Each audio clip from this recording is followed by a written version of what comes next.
شرمندگی ہے۔ قرآن حکیم میں اللہ ارشاد فرماتے ہیں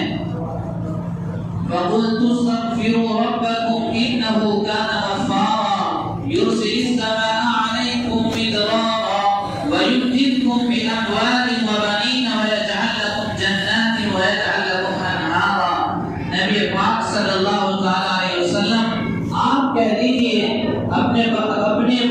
اللہ کے بندوں سے کہہ دیجئے، نبی پاک صلی اللہ علیہ وسلم اپنے امتیوں سے کہہ دیجئے کہ اللہ کے سامنے روئیں، اللہ کے سامنے معافی مانگیں، اللہ کے سامنے ندامت کا احساس کریں۔ جب اللہ کے سامنے اللہ کے بندے روئیں گے اور جھجائیں گے، اللہ تعالیٰ کو ان کے اوپر پیار آئے گا اور اللہ تعالیٰ ان کے اوپر اپنی باران رحمت نازل فرمائے گا۔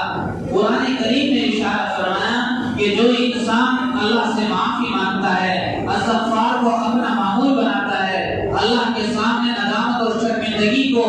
کا احساس کرتا ہے، تو اللہ تعالیٰ اس کے اوپر یقیناً بہت ساری رحمتوں کا نزول فرماتے ہیں۔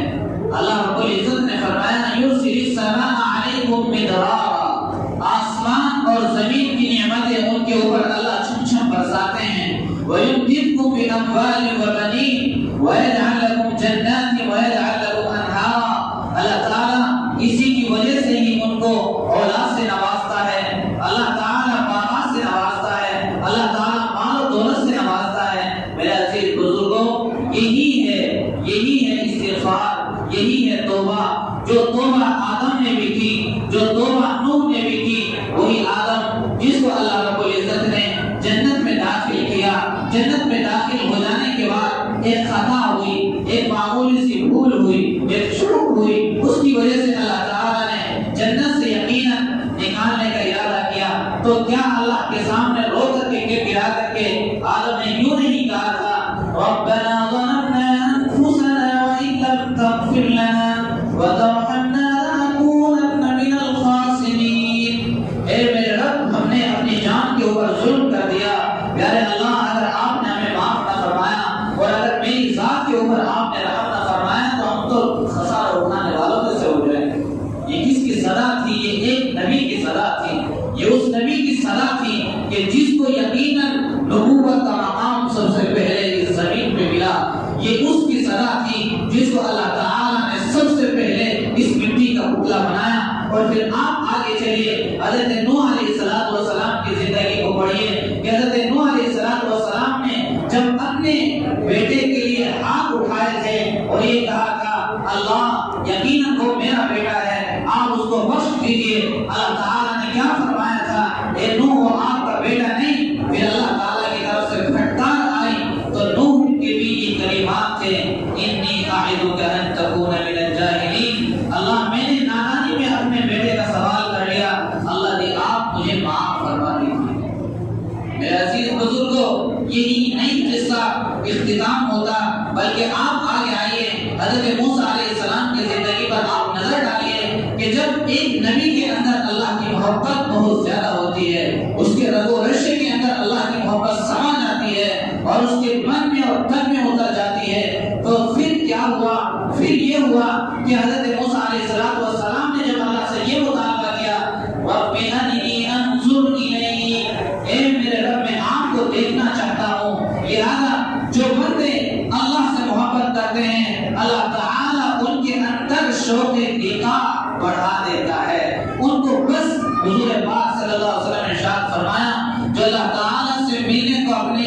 ذہن میں اور اپنے دل میں محبوب رکھتا ہے، اللہ تعالیٰ بھی اس سے ملنا محبوب رکھتے ہیں۔ اسی لیے اللہ کے رسول صلی اللہ علیہ وسلم نے ارشاد فرمایا کہ ایک مرتبہ جب ملک الموت ابراہیم کے پاس آیا اور اس نے کہا اے ابراہیم میں آپ کی روح کو قبض کرنے کے لیے آیا ہوں، چونکہ ابراہیم خلیل تھے تو یقیناً انہوں نے کہا کہ میں تو اللہ کا دوست ہوں، تو کیا کوئی دوست اپنے دوست کی روح کو قبض کر سکتا ہے؟ یہ بات سن کر کے ملک الموت حیران اور پریشان ہوا اور پھر اللہ تعالیٰ کے پاس دوبارہ گیا تو اللہ تعالیٰ نے یہ جواب دیا میرے خلیل سے کہو کیا کوئی خلیل کسی خلیل سے ملنے سے منع کر سکتا ہے؟ میرے عزیز بزرگوں، یقیناً وہی موسیٰ کے دل میں ملنے کی، دیکھنے کی محبت جاگی۔ اللہ رب العزت آسمان سے فرشتے اتارے، پھر دوسرے آسمان کے فرشتے اتارے۔ روایات میں حضرت ابن عباس کی روایت ہے، اور محبوب صلی اللہ علیہ وسلم نے ارشاد فرمایا کہ اللہ تعالیٰ نے پہلے بڑے بڑے فرشتے موسیٰ کی آنکھوں کے سامنے اللہ لائے، اور پھر اللہ رب العزت ایسے فرشتوں کے لائے جو آگ کے شعلے تھے۔ پھر اللہ تعالیٰ نے پھر یہ اعلان کیا،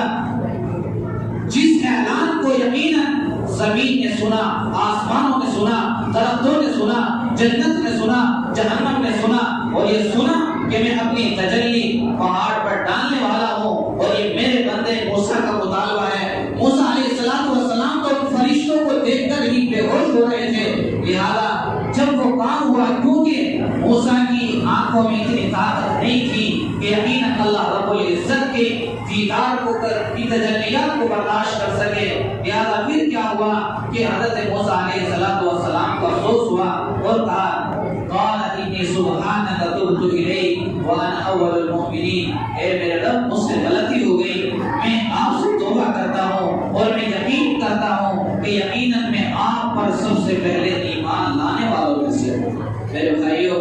یہ شیوا میں آپ کو کتنی مثال دوں، بہت ساری مثالیں قرآن کے ذریعے، احادیث کے ذریعے آپ کو دی جا سکتی ہے، لہذا اللہ رب العزت کا قرب اور دنیا سے پریشانی کو ختم کرنے کا ذریعہ، وہ سب سے بہترین ذریعہ میرے عزیز بزرگوں، وہ استغفار ہے، وہ اللہ کی محبت ہے، وہ اللہ رب العزت سے ڈرنا ہے، وہ اللہ رب العزت کے سامنے منت سماجت کرنا ہے۔ اور جب کوئی بندہ اللہ رب العزت سے منت سماجت کرتا ہے، اللہ کو پیار آ جاتا ہے، اور شاعر نے کہا، خواجہ مرزوق نے کہا کہ اللہ تعالیٰ اپنے بندے سے یوں کہتے ہیں، بے قراری میں مجھے تو صدا دے، میں تیری سن لوں گا،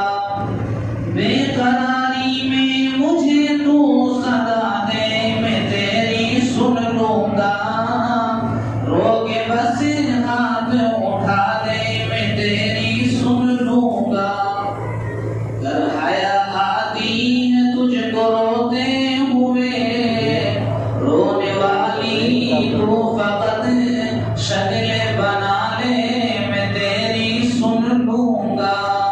میرے بھائیو، اللہ کی ذات بہت عزیز ہے، اور اللہ کی ذات بہت پیاری ذات ہے۔ یقیناً ہمیں چاہیے کہ ہم اللہ رب العزت کا قرب حاصل کریں۔ اللہ رب العزت کا قرب حاصل ہوتا ہے میرے بزرگوں استغفار کے ذریعے، اللہ کا نام لے کر کے۔ جب کسی انسان کو کسی سے محبت ہوتی ہے، وہ اس ذات کا نام بار بار لیتا ہے، بار بار اپنی زبان پہ لاتا ہے۔ اور آپ دیکھیے کہ آپ کسی بھی چیز کو اپنی زبان سے ادا کریں یا کسی کا نام لینا شروع کریں، اس کی علامت زبان میں، دل میں، رگ و ریشے میں خود بخود محسوس ہونی شروع ہو جاتی ہے۔ جب انسان اللہ کا نام لیتا ہے اور اللہ کو پکارتا ہے، تو اللہ کے نام کی لذت اور حلاوت یقیناً بہت ہی میٹھی ہے، اور انسان کو اس حلاوت کا مزہ اپنے دل میں محسوس ہوتا ہے۔ اور خواجہ منظور فرمایا کرتے تھے، اللہ اللہ کیسا پیارا نام ہے، اللہ اللہ کیسا پیارا نام ہے، عاشقوں کا پینا اور جام ہے۔ جنہیں اللہ سے محبت ہو جاتی ہے میرے بھائیو، وہ ثواب پہ نہیں جاتے، وہ عذاب پہ نہیں جاتے، ان کی زندگی کا تو مشغلہ یوں بن جاتا ہے، ہمیں تو بندگی سے مطلب ہے، ہم ثواب و عذاب کیا جانے، کس پر کتنا ثواب ملتا ہے، عاشق حساب کیا جانے۔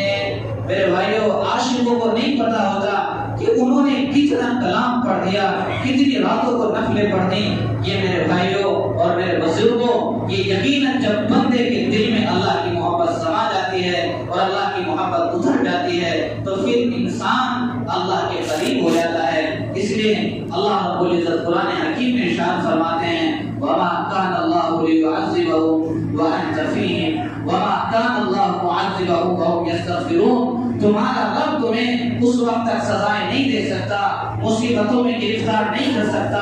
جب تک تم میں استغفار کرنے والے، اللہ سے ڈرنے والے موجود ہیں۔ میرے بھائیوں، اللہ